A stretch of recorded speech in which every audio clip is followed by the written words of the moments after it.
Vous informer, c'est notre devoir, mesdames et messieurs. Bonjour et bienvenue à tous dans ce nouveau numéro du journal sur les antennes de Yokason Télévision. Pour commencer, deuxième phase des obsèques, digne de son rang, Kisangani accueille le reste du corps de Patrice Emery Lumumba avant l'étape de Lubumbashi. Raymond Mukanza nous en parle.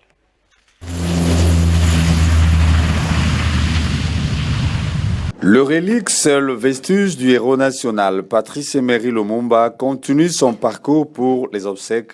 Après Lumumbaville, le reste du corps du héros national se trouve à la capitale boyomaise depuis le vendredi 24 juin, au bas de la passerelle pour laquelle le président du Sénat, Bahati Lukwebo, représentant du chef de l'État, Félix-Antoine Tshisekedi Tshilombo, à l'aéroport de Bangoka. Une dernière occasion de voir Patrice Emery Lumumba. La foule immense, les autorités politico-administratif de la province, un dernier hommage digne d'un rat du héros national. Patrice Emery Lumumba et ses compagnons de lutte, dont Maurice Mpolo et Joseph Okito, auront marqué à jamais l'histoire politique congolaise par leur combat héroïque ayant entraîné leur disparition tragique. Que ce soit aussi et aujourd'hui, un moment de prise de conscience et d'interpellation sur le devoir qui nous incombe tous à transformer notre pays en un paradis terrestre avec le président de la République, Félix-Antoine Tshisekedi. Assassiné il y a de cela 61 ans, le membre de la famille et tout avait un regard fixé sur la jeep militaire couvert de l'emblème national. À tout prendre, la cérémonie coutumière attribution du pouvoir bien conservé, c'est-à-dire la peau du léopard et une lance appartenant au défunt lui ont été rendues. Patrice Emery Lumumba, héros national d'heureuse mémoire, enfin, la deuxième phase des obsèques digne d'un héros. Et puis, face au soutien du Rwanda au M23, la République démocratique du Congo boycotte la 47e session du Parlement de la francophonie prévue du 5 au 9 juillet à Kigali. Annonce faite par le premier vice-président de la Chambre basse du Parlement, André Mbata. Suivez.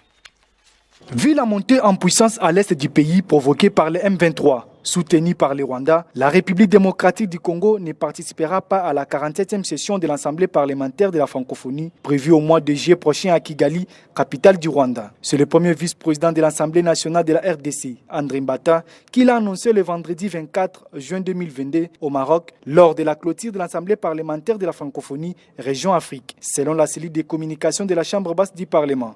Cette décision est faite suite au comportement du Rwanda qui agresse la RDC dans sa partie est en soutenant les groupes armés dont le M23. Il s'y est dénoté que les relations sont tendues entre Kinshasa et Kigali depuis la résurgence des rebelles du M23 qui sèment la tuerie dans la province du Nord Kivu. Ce dernier occupe même depuis jours maintenant la cité de Bunangana. Et puis parlons sécurité à présent. La coopération militaire franco-congolaise va bon train. 750 soldats d'une unité spéciale de combat formés par l'armée française ont été présentés devant les officiers le jeudi dernier. Raymond Mukanza pour plus de détails. La République française, la République démocratique du Congo, militairement un mélange homogène. 5 juin 2021, une date qui restera dans les annales de cette coopération. Un début, c'est-à-dire l'ouverture de l'école de formation de guerre à Kinshasa, aussi la formation de 44 officiers congolais au Gabon. Une fois de plus, la République française ajoute dans les lots de l'armée congolaise une unité spéciale de combat prête à toute éventualité. Le jeudi 9 juin 2022, ils ont été présentés devant les officiers de l'armée en présence du représentant de la France en République démocratique du Congo, M. l'ambassadeur Bruno Aubert, de François Xavier, le général commandant des opérations au Gabon, et du ministre des Anciens combattants et de la Défense nationale, le Dr Julien Kabamba, aussi du chef de l'état-major général. La bravoure, la discipline étaient au centre parmi les mots pour la circonstance du ministre de la Défense. Chers soldats et compagnons d'armes, bozali basoda ya ekolo Congo, mosala na bino ezali kobatela mboka, population civile na biloko na ye, bokokende bipai biso kobengana munguna ya mboka. Nous attendons de vous combativité. l'agressivité et la maîtrise de la force envers l'ennemi. Jean-Claude Yave, réceptionnant ce bataillon avant les renvois sur terrain, n'a pas manqué des mots, juste des commandements. 750 militaires formés selon la vision du chef de l'État, Félix-Antoine Tshisekedi Tshilombo, pour une montée en force de l'armée congolaise. À tout prendre, vive la coopération militaire franco-congolaise, la bravoure dans la guerre, la victoire reste et restera du côté de FARDC.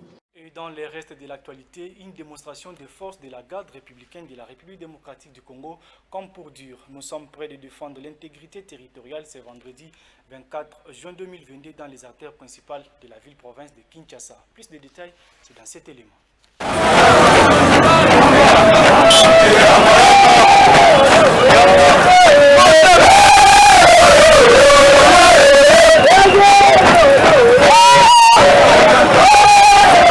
Mourir dans l'exercice de leur mission pour défendre le président de la République, aussi l'intégrité du territoire national et parmi les missions régaliennes de la garde présidentielle. Une marche, disons, une manifestation de cette force était visible sur les artères de la ville-province de Kinshasa.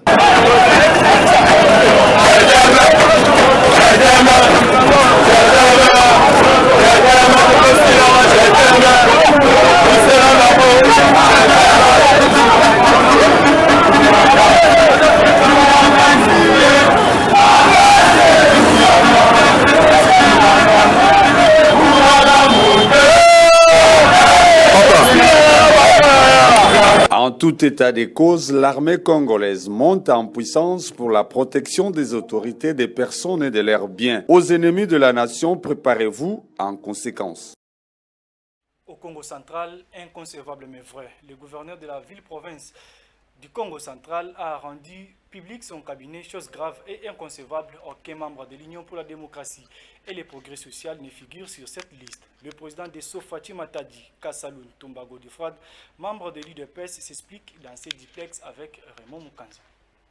Moi, M. Godefroy Kasaloun Tomba, coordonnateur des donateurs de l'UDPS Fédération de Matadi, j'avais mobilisé beaucoup de membres pour accueillir chaleureusement notre gouverneur, docteur Gimbadou, et ça a été vraiment une réussite totale. Mais hier, quand j'ai vu la liste de membres de son cabinet, j'ai eu un peu de regret parce que je n'ai pas vu aucun membre de l'UDPS parmi nos fédéraux, pas même un représentant de l'UDPS. Bien que, bon, le président fédéral Kodia était dans l'ancien cabinet, mais il y a quand même d'autres membres. Mais vraiment, ça m'a fait un peu beaucoup de regrets. Je ne suis pas très content. Je n'ai pas bien dormi parce que le nouveau gouverneur n'a pas vraiment tenu compte de l'union sacrée.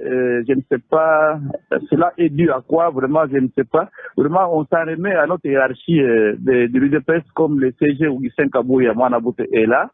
Il pourra voir ce qu'il peut faire parce que nous, en tant que simples membres au niveau des provinces, on ne peut rien faire. Si par exemple nous de l'UDPS, nous étions mobilisés pour accueillir chaleureusement le gouverneur et son vice-gouverneur, c'est dans ce cadre-là de l'union sacrée. Le gouverneur et son vice ne sont pas de l'UDPS, mais au nom de l'union sacrée du chef de l'État, nous nous étions mobilisés pour l'accueillir. Mais nous trouvons que nous sommes un peu déçus par le fait que dans son cabinet, il n'y a aucun membre de l'UDPS. Jusque-là, il y a grogne, mais visiblement, ils n'ont pas encore manifesté, mais ils sont en train de se préparer pour manifester. Autre chose à présent, le gouvernement de la République a pris une décision de suspendre pour une courte durée les activités des partis politiques à travers toute l'étendue de la République. Les parlementaires debout de l'Union pour la démocratie et le progrès social ont pris acte de cette mesure ce samedi 25 juin 2022 via une déclaration au siège national du parti. Christian Libengue, parti Tupam. Parlementaires debout, rien que l'UDPS. Parlementaires debout, rien que l'UDPS. Parlementaires debout, rien que l'UDPS, rien que l'UDPS, rien que l'UDPS. Déclaration politique des parlementaires debout, l'UDPS Tshisekedi.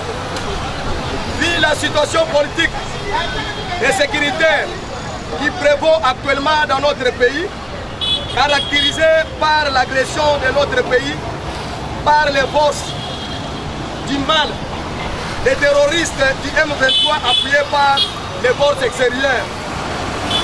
Vu le caractère sacré et noble de notre lutte de la non-violence prônée par UDPS Tshisekedi.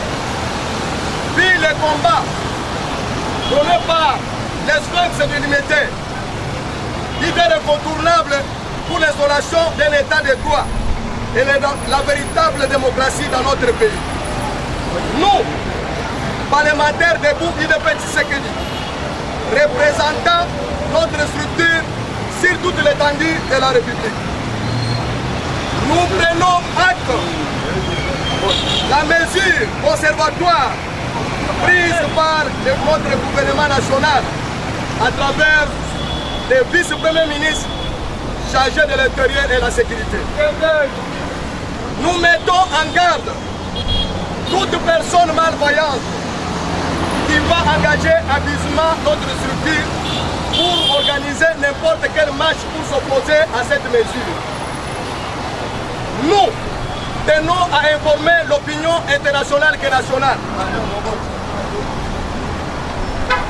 que notre structure et organisation Parlement debout va organiser incessamment une marche pour soutenir la mesure interdisant provisoirement les activités des parlementaires debout.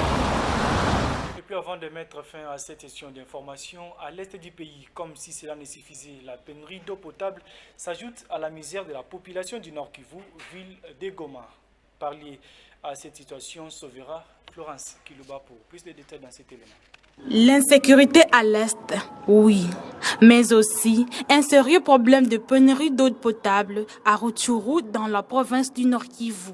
La population de Rutshuru Centre mène une vie de tristesse, d'où l'eau est devenue une perle rare dans ce territoire. Depuis près de 2 mois, la population de Rutshuru Centre font de longs trajets pour s'approvisionner de l'eau potable. Suite à cette pénurie, les femmes et les enfants sont exposés aux dangers comme le viol par les inconnus la nuit à la quête de cette denrée indispensable à la vie. Sur ce, la population de ces coins du pays fait appel aux autorités de leur venir en aide suite à cette pénurie d'eau potable, car ne peut prétendre être un bon citadin que celui qui a l'eau et l'électricité chez soi. L'eau, c'est la vie, dit-on. Mesdames et messieurs, c'est par cette note que nous mettons un terme à cette session d'information. Merci à vous de l'avoir suivi et restez branchés sur nos antennes car l'actualité reste en continu.